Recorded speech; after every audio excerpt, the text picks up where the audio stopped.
Hey, it's good to see you again, Tim. We're going to be talking about some cool things on a Facebook Live event here, and it's really good to see you.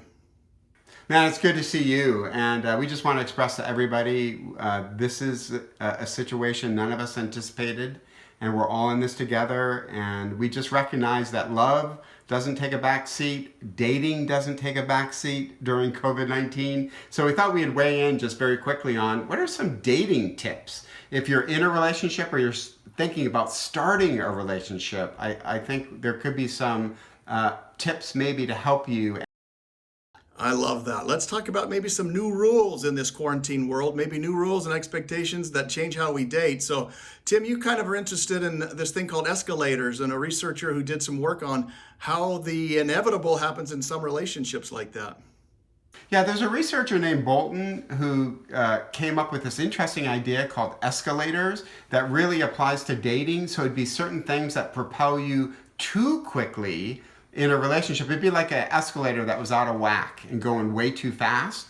And so during this crazy time where we're trying to do dating via online, just be careful emotionally of a lot of escalators. During times of crisis, we find great comfort in other individuals, but be careful how much you're connecting with a person. And one escalator would be if you're spending hours and hours and hours talking to a person that you've just started dating, just know you're building really powerful bonds that may be moving too quickly. So again, I think regulate how much time you're pouring your heart out to another person during these unprecedented times.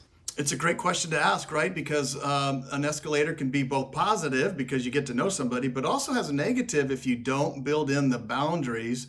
And so learning how to do that wisely and carefully and thoughtfully is really an important tip, isn't it?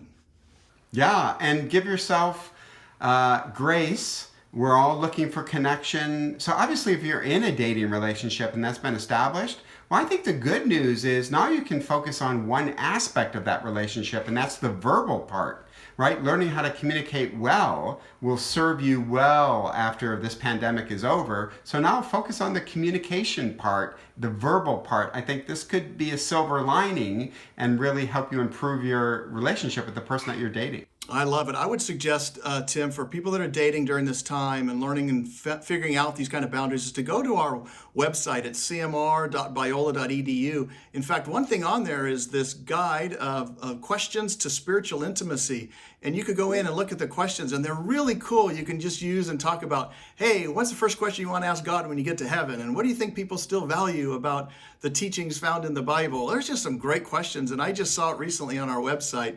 And that could be really helpful and really fun. So, Tim, in closing, dating can be very difficult during quarantine, but it can also be used to your advantage to build something authentic and to build a good foundation of authentic intimacy in your relationship. Yeah, I love that, looking at the positives of this rather than the negatives. So, hey, just know we're all in this together, and we're praying for our audience, and we appreciate you guys. We do. It's good seeing you all. All right. Take care, Chris. Okay, you too.